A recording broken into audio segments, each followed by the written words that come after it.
Find a nice little filter. So, just to give a little update on my life and what the heck has been going on, which is nothing great. So, I took the initiative to, I don't even know, knowing that the Lord commanded me not to work, knowing that He never changed His mind. Anytime I pray about it, anytime I try to pursue work in any type of format, He always blocks it. He always finds a way to remind me through Rhema word, I don't want you working.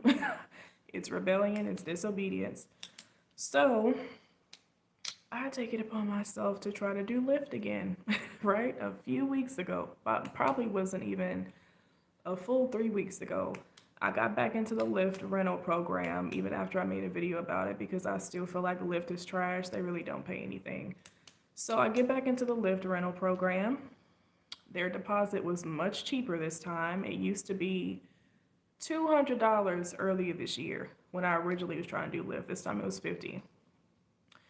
Picked up the rental, continued with my old account that I had from earlier this year, and I started driving.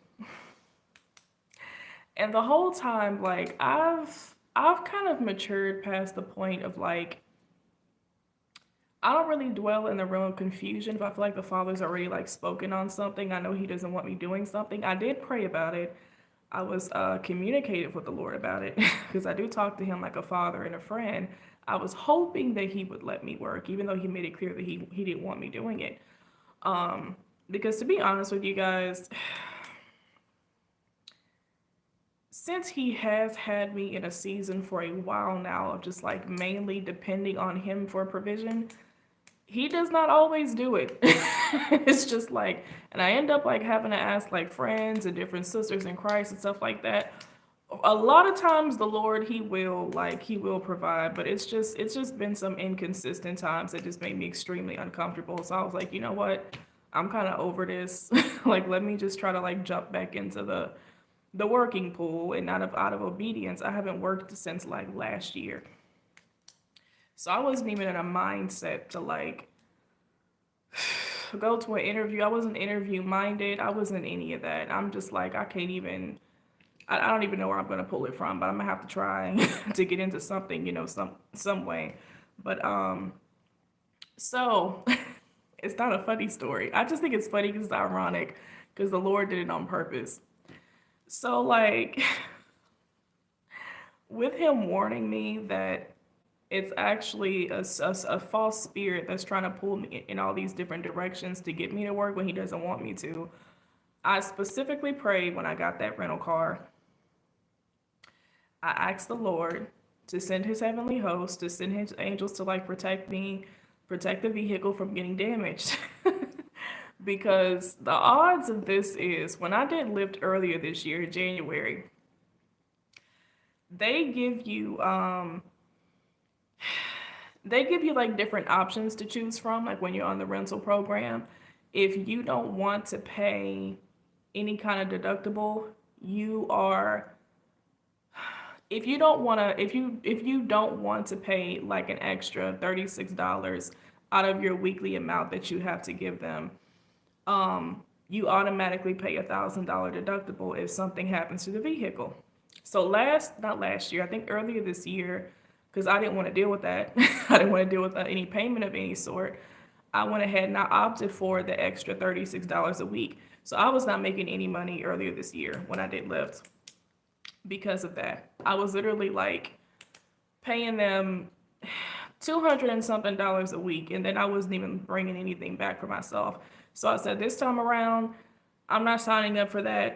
I'm just gonna go ahead and sign like if something happens if something happens to the vehicle, I'll just pay like the $1,000. I'm laughing. I'm laughing at the Lord. Y'all already know where this is going. I'm laughing at Him because He did this on purpose. Because He told me He didn't want me working. I did it anyway.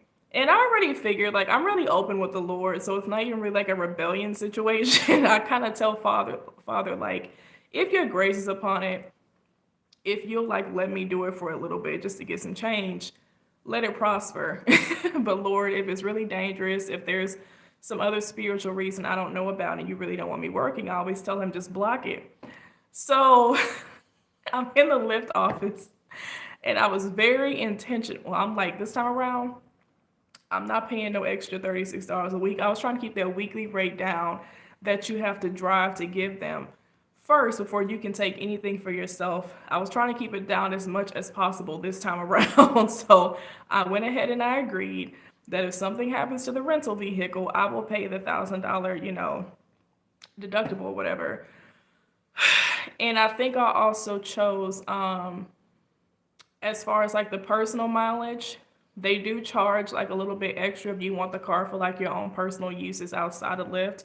So this time around, I just kept it like minimal because to be honest, there's ways around that. Like you can drive around with the Lyft app on if you can get away with it, And if they notice that like you're not picking up any rides, because Lyft rides are gonna pop up on the app. So if you're just kind of doing your own thing, you're coasting in the car, and they realize that you're not taking any rides, they'll shut the system off, and you'll start using your personal miles. And every 25 personal miles, they charge you $14 or wait, yeah, I think it was like $14 or something over that. I was like, I don't have time for that because some miles go up quick. So, oh my God, the Lord. So I just want y'all to know, let's get the funny story out first. I was very intentional because I knew the Lord didn't want me working on asking him to protect me in my travels with me being on the road and asking him to protect the vehicle from being damaged because I don't want to deal with that. But of course, Jehovah knows that his daughter is not going to stop working unless he gets involved, right? So maybe like the 5th day I had the car, it wasn't even a week. It was not a full week at all. So I was on my way to go pick up a passenger, literally in the system. And I'm sitting at a yield sign waiting to make a right. So I'm like waiting for like traffic to pass by so I can go. I'm sitting still, not moving, at a yield sign. Some bright idiot rams into the back of the vehicle, lightly damaging the rear end of the car. I've never been in a car accident before in my life, and this really wasn't an accident like that. It was just somebody that it wasn't a bump. You can feel when somebody bump you and it's like, what, you bumped my car? It wasn't like that. This idiot, and he was one, because this guy's car was so totaled. I said, oh, you used to doing this. You don't need to be on the road. You don't need to be driving at all. This guy's car was so beat up. He had dents in the front of the car, the back of the car, all the teeth were showing. Like his whole back was gone. This nigga stayed getting in wrecks and stuff. So he bumps. I'm literally sitting at a yield. I'm like, at a yield sign, in my opinion, you guys, and let me know if y'all agree, that's kind of more loud, I would think, than a stop sign. Because at a yield sign, you literally have to look and actually wait to make sure traffic is not coming before you continue driving. It's not really like a stop sign. So even if I wasn't there, which maybe the angels of the Lord had me covered so well that I was invisible. I don't know how he just bumped into the damn car. Even if I wasn't there, you still know that you're at a yield sign. So either way, you would have had to be more careful and cautious and pause and look to the left and right before you continue. So I'm sitting in front of him, waiting for traffic to go so that I can go. This nigga, he was a white man, but this nigga literally rams into the back of the rental car that I'm in. And it wasn't like a bump. It was like a literal, it wasn't quite a crash. It wasn't that. It was just enough to like shake you up. Like it was annoying. Like I wasn't scared. I was just like, what idiot just bumped into the back of his car? And the first thing that crossed my mind was, oh my God, this would happen after I just signed up that I was going to pay the $1,000 deductible if something happened to this car. The whole time I was driving for Lyft earlier this year, when I was paying extra, just in case something happened to the car, nothing ever happened. This would happen after I sign up to actually pay that amount if something were to happen. I'm a very good driver. I'm a very careful driver. The odds of that actually happening is very slim to none. So of course the Lord would have to send somebody to bump Brandi from the back, because I'm not gonna wreck into nobody. I drive really well. So that's the first thing that was coming into my head, was how much damage did this person, whoever they are, just do to this car? That's all I was thinking about. Is it something that can be covered up? Or is it like, and then like the make of the car, I don't really know cars and stuff like that and what they're all made out of and how they differ. Some damage really easily, some don't. He didn't do much. He did enough. It wasn't terrible. Like, it was just like, okay, he bent up the license plate, the little black part. He kind of, I don't even want to get, I don't know cars like that, but it pissed me off so bad. So, it was like an older white man. So he was like, let's pull up, because we're at a yield sign in traffic. He was like, let's pull over into this parking lot. So we exchanged, insurance and all other crap. And I'm just sitting in the car and I'm just like, I didn't even like have an emotion. Like, I was just so numb. Like, I knew Father was going to do something to get me out of that Lyft job, because he already told me he didn't want me working. I just didn't know how he was going to do it. So I said, okay, that was definitely Jehovah. He got somebody to tap you enough for them to take the car. He didn't make it like a whole accident. Like, he had to do something to where he can get the car removed from you, because you got the car. When the Lord needs to get involved, he needs to do something dramatic like that. So I'm looking at this man's car, and like I already said, that man's car was so beat up. He reminded me of the car my daddy be driving.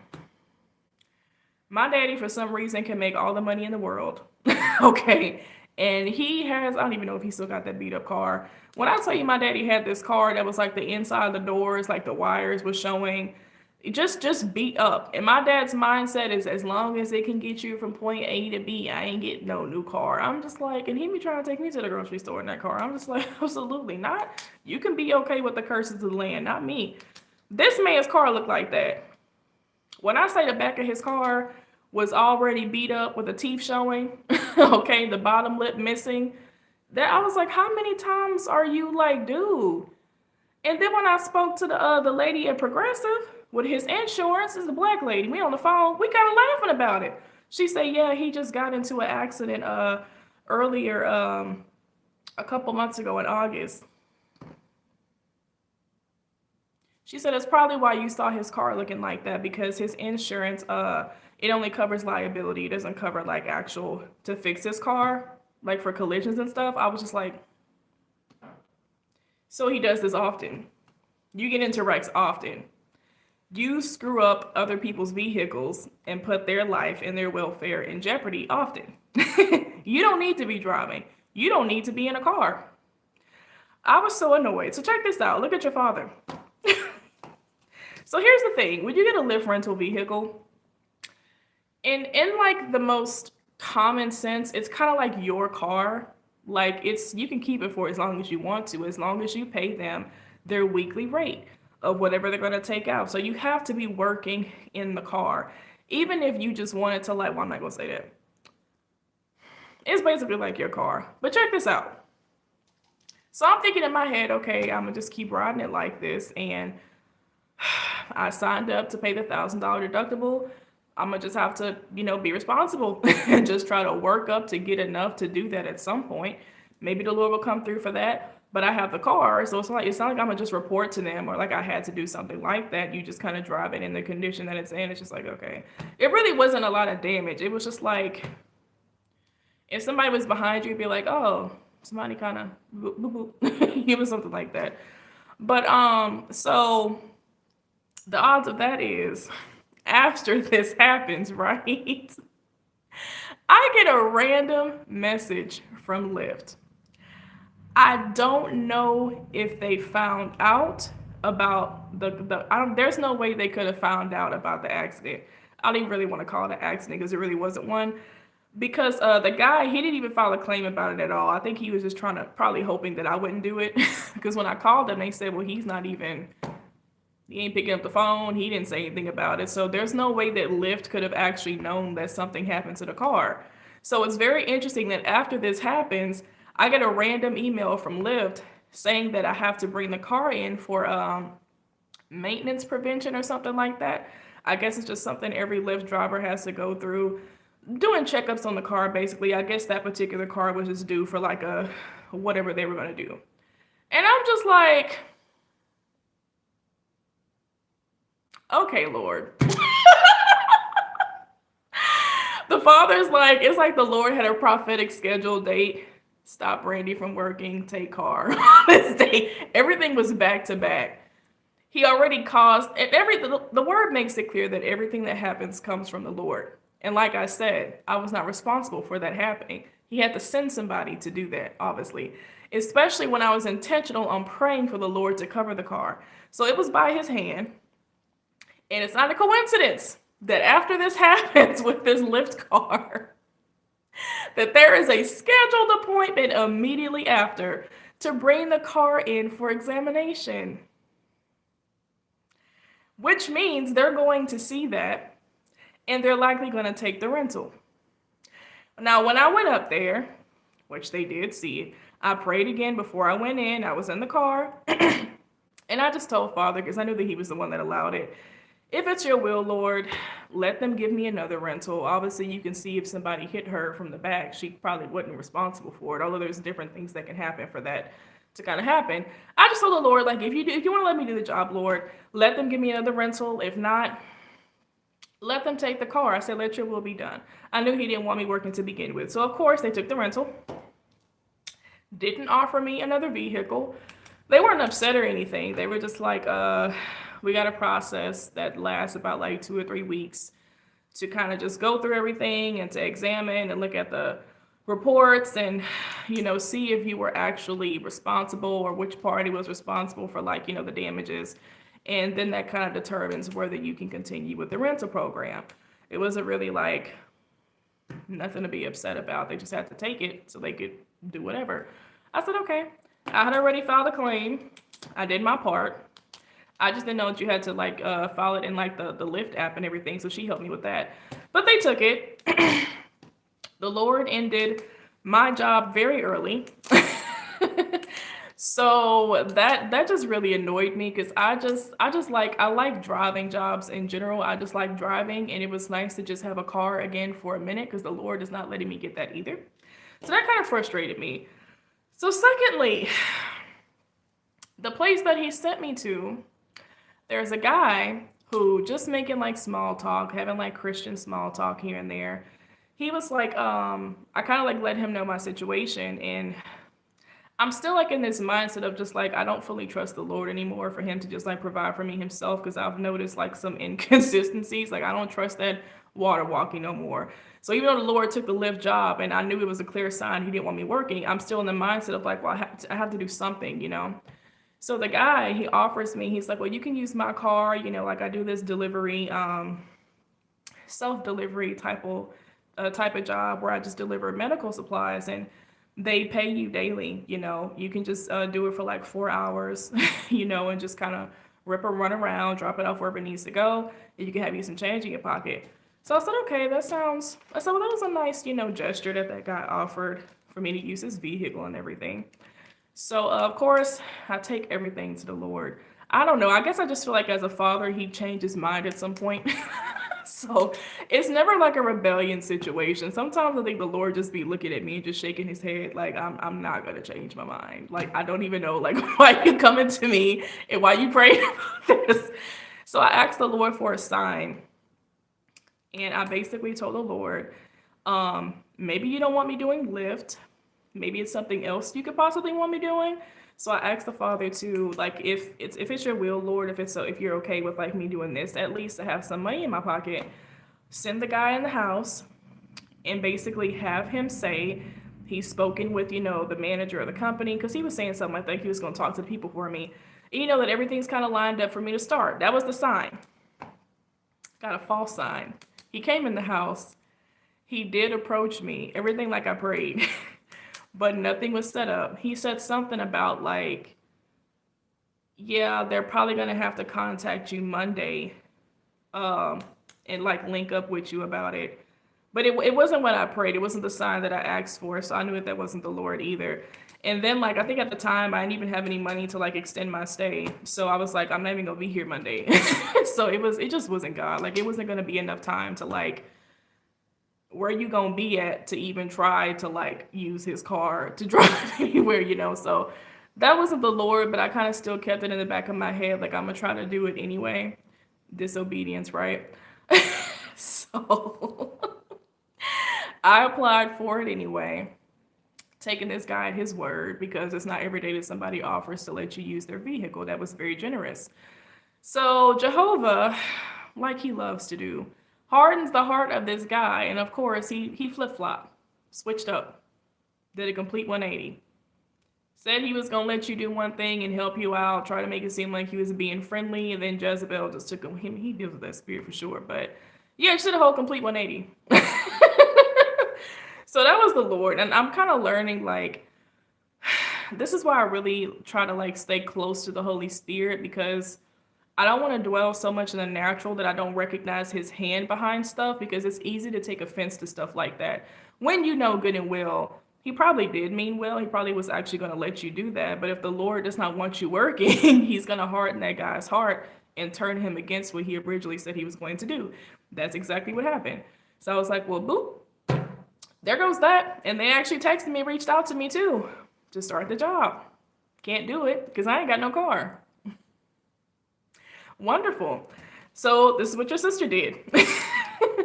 I applied to be a live-in caregiver. I think I did this before he offered the whole to use his car, if it isn't that. And I'm just like, I knew the Lord was really against that, because I think he was telling me about that a few months ago when I was trying to do that.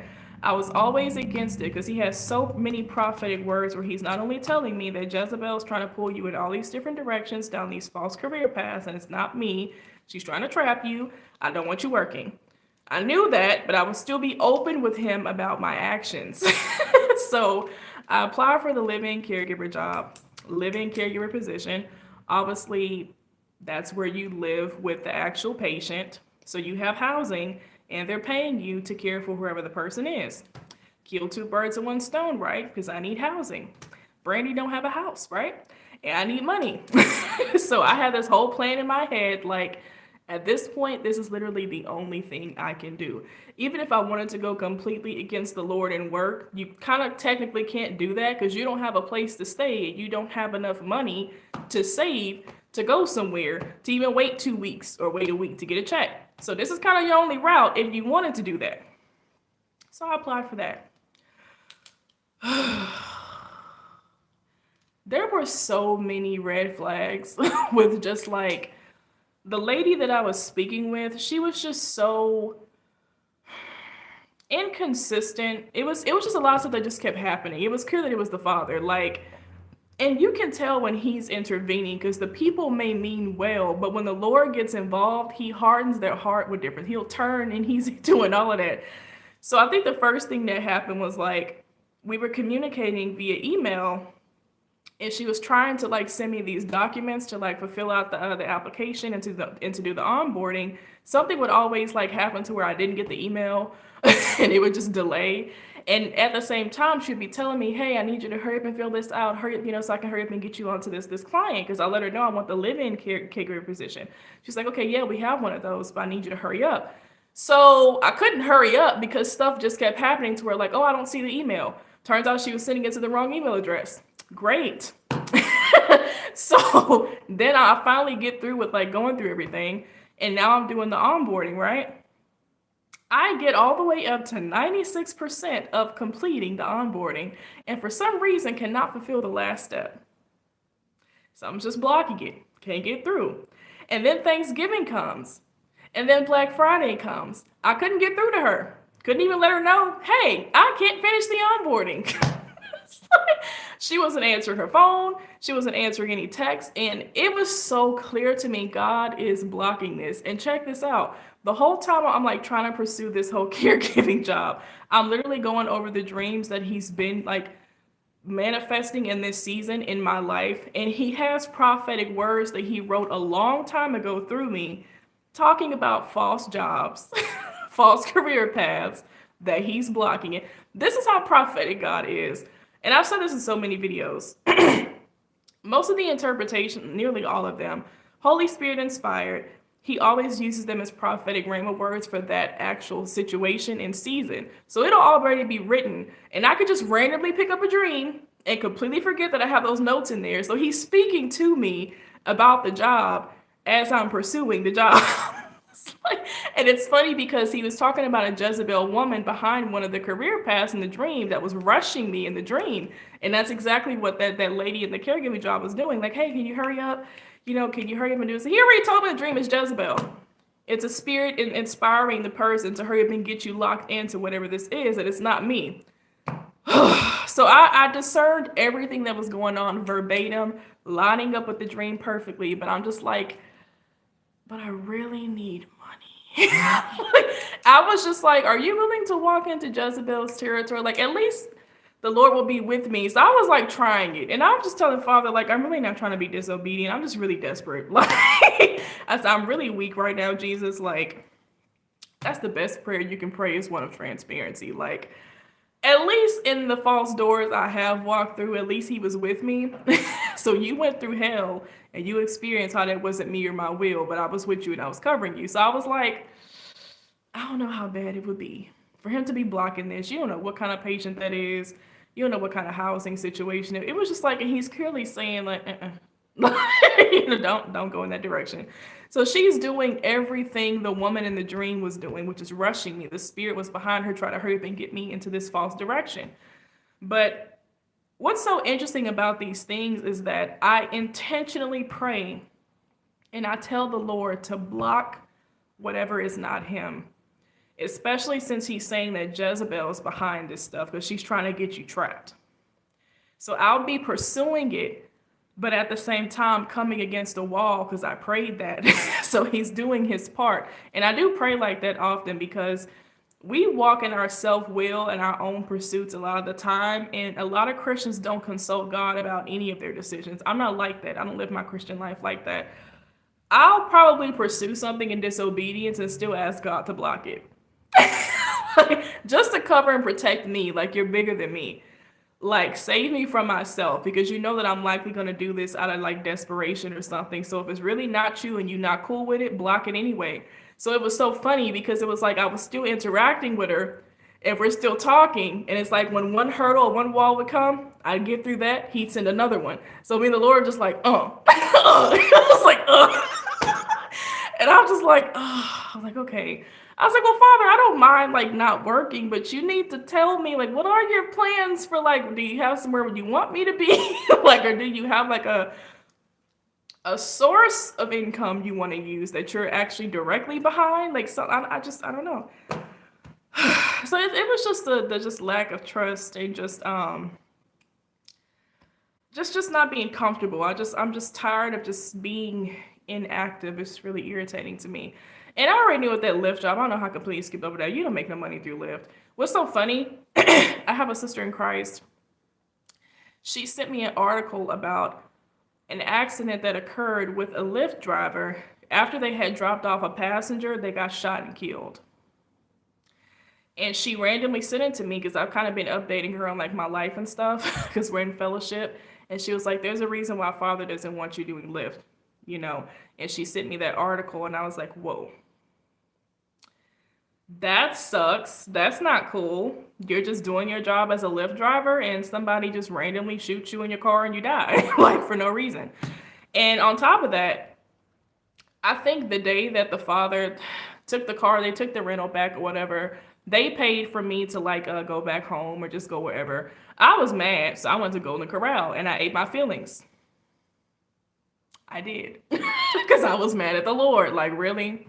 I knew he was going to do it and I asked him to do it, but I was still mad that he did it. So I went to Golden Corral and I ate my feelings. And the lady that dropped me off, funny again, Father being a loving father, me and her were having a conversation because she was doing Lyft and she was like, yeah, you're actually going to be my last ride because I'm not comfortable with like the rain, you know, and stuff like that. Like, I've seen a lot of accidents. So, I saw you pop up and I was like, well, that's my last ride, you know, and I said, I've seen a lot of accidents on their street as well, which I did actually when I was doing Lyft. I saw a lot of them. And there were some nights where like, it would just be so freaking dark. I'm just like, bruh, like, are the plagues upon us? Like, I couldn't I couldn't see anything. Like, and I would just be driving, and sometimes the passengers in the car, I'm like, it's too freaking dark, bro. I can't see anything. So it's funny that she said that. So it's like the Holy Spirit was even using her. Like, something's dangerous about this job. Like, something gonna like. And I even think the little bump that he allowed that person who hit the car to happen to me, maybe it was like a omen.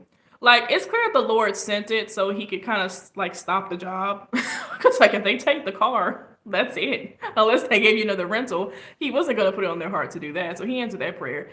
But I mean, it could have even been like a sign from the Lord, like prophetic wise. Like maybe the way he took the job could have been a sign as that like what could have happened. Maybe the enemy, because you are outside of God's will, if he doesn't want you working, he probably would have made a real accident. Like you probably would have really got into, forget paying Lyft, girl. You probably was gonna have, one eye, okay, one limb. You and the car was gonna be memberless, okay. So I was just like, okay, and I don't. It was like when he took the car and like I stopped doing it. It wasn't even like a good week, y'all. Like the Lord just took it. I was like, bruh, you could at least let your girl like get like a weekend. Like, but it was like I just had all these memories just rushing to me from earlier this year when I did Lyft the first time of how you don't make any money with rideshare. It was like I just forgot all these things and they just came back to my memory. Like, and it's true, they really don't pay you like that. Even if you have your own vehicle and you don't have to pay Lyft like a weekly rate like that. For example, like I use Lyft, obviously. So as a rider, let's say like we had to go like 30 minutes away. You're gonna pay maybe $30 to $32, $33. I always use the wait for 15 minutes option. So the actual driver gets half of that. So I get probably $14 to $15 for taking you 30 minutes away. That's not even including the travel I have to drive to even pick you up. So you basically just spend the whole day driving to get crumbs. Whether you're on a rental program or not, it doesn't matter. Lyft is something to do for just like change in your pocket. Maybe if you have like a job already and you just need like to pay a little extra bill, you just kind of want some extra change in your pocket, and you just bored. Lyft is for stuff like that. All them people that say they make all this buku money with Uber and Lyft, I'm just like, I don't know where you make it from. I don't know where you live or kind of how does even transpire, because you really don't make no money like that with rideshare. You just don't. So I feel like the Lord was even just like, even if I let you work, it wouldn't be this trash. It's like, I'm not gonna have my daughter, like you just like driving endlessly all day, like for nothing. Like that wouldn't even be my will, even if I let you work. So he just like took that out. Like, no, Lyft is not it. I do enjoy driving, which is why I've tried to do truck driving in the past. And I was trying to do MV transportation last year, which was driving the Austin buses out here, the city bus. He blocked that. That wasn't him. So I do like driving jobs, but it doesn't matter. Father's not letting me work for whatever reason. So, but it is true that I was just so distracted, and Lord forgive me. I think I have an altar. It seems like anytime I do certain things, the Lord will find a way to bring that prophetic word back around, that like the soul fragments and like the different altars and stuff. Like, because when I'm driving, I get into this zone of like, I have like a playlist that's music. It's like vibes. So anytime I have a passenger, they always compliment like, I love your music, bro. Your playlist is like, and it'll just be like Money Long, the Hours and Hours song. It's like jazz, R&B, slow, like just chill vibes and stuff. And I will be listening to that the whole time I'm driving the whole day. And I know the Lord was looking at that like, you in this secular music, bro. Like, we definitely ain't keeping you in this job. Like, because when you're driving, like, and I don't know. I feel more connected to like music like that than I do spiritual music for some reason, especially if it's like the same gospel song. I'm just like, bruh, unless I get some new music in, I just don't want to sit in there and like listen to that all day. Which I do have a funny story. I did take the initiative to be intentional. Like, okay, Brandi, do not listen to any secular music in this car. Like, don't listen to your playlist, your R&B, your chill. Just like, vibes and everything. Just I think I was playing a message about the Python spirit, and I had a passenger in the car with me early in the morning, and I figured like they probably get annoyed, like who is this person? I was obviously like a serious super Christian, like okay, I can't wait to get out this car. No, when I dropped her off at her stop, she was actually like, "Hey, what ministry, what radio station is that?" And I told her like I said it's a YouTube video speaking about the Python spirit. And she was like, "Oh wow, thank you. You know, I enjoyed hearing that." She got the car, the Lord was like, "See, that's what you need to be playing." Like, you don't know who you gonna bless or who you gonna touch if you actually play real messages of service, okay? So this girl probably even know nothing about a Python spirit. She was probably listening to like the symptoms and what happens in your life, and she probably was relating on that level. And she hearing about a snake spirit, like, whoa, maybe I got that Python spirit. Like she thanked me for it, and then like she got out the car or whatever. So but I already knew that was gonna be a problem because he's like he be getting on me with that music, man. So the fact that you just listening to that all day just to create like a certain type of environment in the car for people is like no, he's definitely not gonna let you do that. So he took that. But anyway, so back to this caregiving job. It's like I said. Oh my God, me and the father's relationship is just so funny. Like I'm sure he's happy that I keep it very open with him with my sins. It's like, Lord, I know this is disobedience, but I'm struggling, Lord, and I know it's rebellion, Lord. It's like, but I really need help, Lord. I'm gonna pursue this, Father, because I need it. Because you block it if you don't want it. And he does. He blocks it every single time. So we're going back and forth, and finally, like, funny thing, another thing in the dream is just like in the prophetic dream, the Jezebel host or the person who hired me in the dream, which she's being used by the Jezebel spirit, it was a false path, a false job in the dream. It was easy to get the job in the dream because the spirit was just trying to get me into, she was just trying to get me in displacement. So she basically presented it, trying to hurry up and get me in the dream. So that's kind of like how this happened. I didn't complete the onboarding, but she's just like, oh, it doesn't matter. You know, I will just do that part later. We just need to hurry up and just get you on so I can hurry up and get you on to a client. I'm just like, and the whole time, like she's just talking and just being her normal human self and thinking about this prophetic dream, like, oh my God, she's following the script, bro. Like, Brandi, this is a trap. Brandi, this is a trap. Like, this is Jezebel. And I'm just like, but I need money. I can deal with Jezebel later. So anyway, I knew Jehovah was gonna block it. You gotta do stuff like that because the Father is saying like that there's a spirit that's trying to trap you, and I don't want you working for a reason, and she's kind of behind all these different doors. You have to be intentional on asking him to intervene because sometimes we're just weak, to be honest. Like, I mean, your spirit may know what the Lord said, and he may be speaking to you about like, this ain't me, but your flesh can just be like, I'm broke. It's like, I need help. Like, I just kind of, so I actually asked Jesus in prayer to be my strength where I am weak. Like, I'm literally weak right now. I'm not trying to be disobedient, but it's just like, you know. So I went to orientation yesterday for that job. Went to orientate. Well, the funny thing is, I was actually on the phone with Sister Kiera, literally telling her how Father blocked all the jobs, how I haven't heard from the lady in like 2 or 3 days.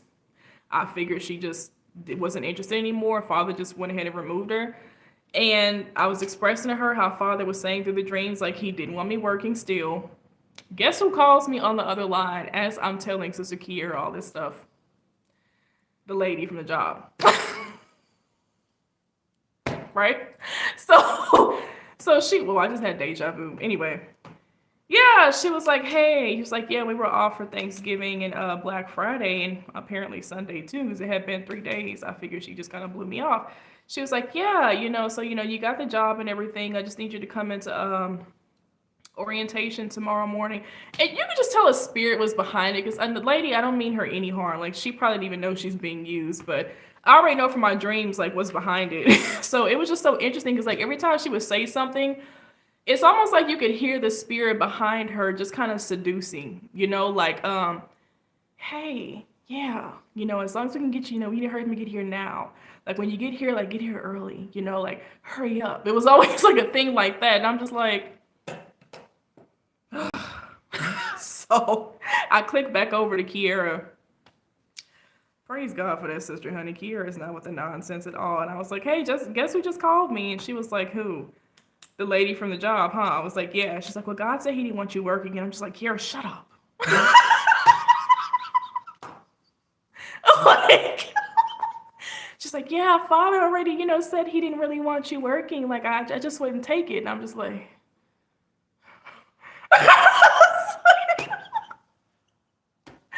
so anyway, I of course I go to the orientation because in my mind I'm just like I'm on some Balaam type stuff, right? I'm just like, you know what?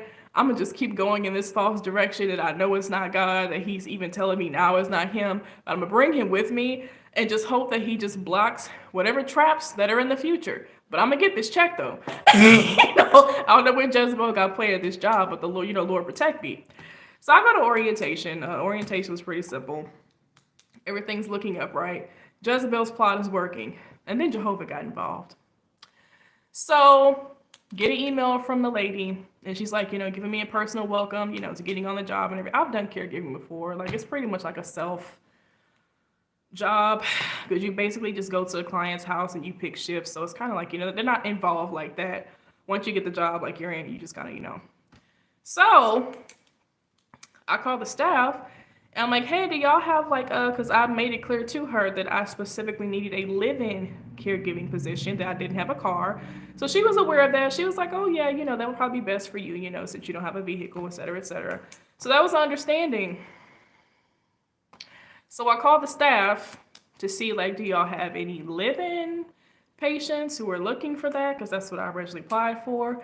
And of course, the lady was like, well, we don't have any live-in, patients. We had one. But look at Jehovah, right? We had one, but yeah, they just pulled out actually recently.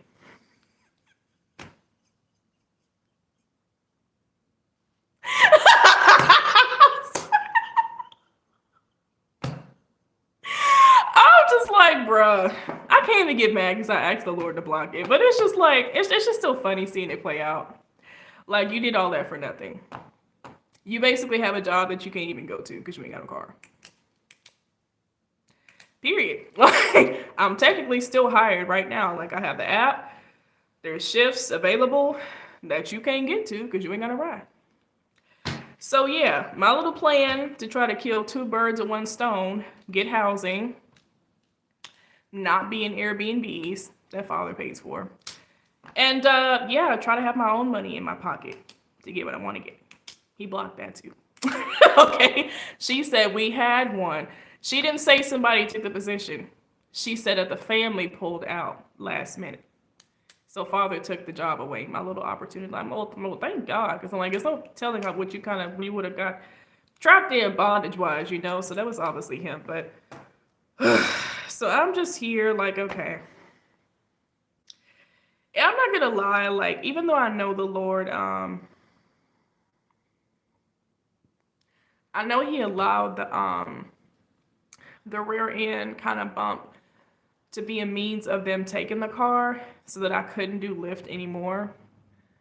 But I still feel like the Lord did it as a sign as well. Like, because like when he's telling you no with something, he starts off like very soft at first. But if he like needs to like amp up the volume, like, no, I'm serious. I really don't want you working. He lets you get hit. So it's just like, you have to consider like when with disobedience, when God is like telling you not to go in a direction and you keep pursuing it, whether it's for your protection or him just wanting to whoop you, it doesn't matter. He may get really forceful with that. I mean, the Lord will go as far as to let you get in a real accident to like really shake you up to get the message. Like I said, I don't want you working. I was like, what part did you not understand? I spoke to your conscience. I spoke to your heart. I gave you a rhema word. I gave you a dream. It's like, what you need me to come speak to you audibly? Now that's really gonna shake you up. Okay, that's a collision. Okay, so I was like, okay, like that definitely sent me a message. Like that shows that he's willing to like up it up a notch. Like if you keep trying to, ain't no telling what he gonna allow these vessels to do. Because you're already in Jezebel's territory if you're going in that direction anyway. So I was like, okay. I've never felt this much blockage before. Like, I know he blocks stuff, but this is just like, wow. This is really the hand of the Lord. Turning people's hearts, they switching up. Man, it's like people's yes is a yes, and then God's no is like no. It's like I own them too. I don't care what they said. I'm gonna make him say no. It's like, okay, Lord. Well, so I'm just here chilling.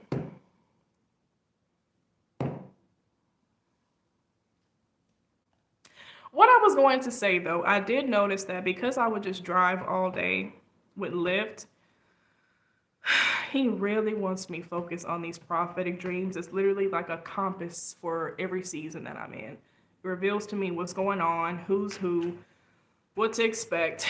It's like an ongoing project that's eternal or something like that. So when I like stopped doing Lyft and I came back, I was like, well, I really got no job to just kind of, or no choice but to come back and get back into this. And that's when he started speaking really, really loud. It was like, yeah, you were distracted. You wouldn't have had any time for the Lord. If you was like doing a job like that and they already don't really pay anything, there was not going to be any room for this. So this is what he wants you doing. So yeah, that's a little bit of update on my life. Oh yeah, and they went ahead and tried to charge my card for $1,000. $1,121. So annoyed, y'all. Well, anyway, I gotta get back to my spiritual work that the Lord wants me to focus on. So y'all be in agreement with me, honey. Pray on your sister's behalf that Jehovah continues to provide, because he will not let me work. I've tried. I tried to do it on my own, and it's just not working out. For whatever reason, he said no. Sometimes I think that there's an assignment against my life. Like maybe there's some secret Satanist or something that's trying to find your girl, trying to kill your girl. And he's like, no, we need you off the radar. It's serious out here in these streets, girl. There's an assignment that you don't know about. I can't be having you working. I don't know. But that's just a little update. I'm going to get back to my notes and my dreams and everything else that's warning me about foreboding danger that's to come upon me, that God is trying to protect me from. And y'all can just enjoy the channel and pray for your sister. Please. Because I need it.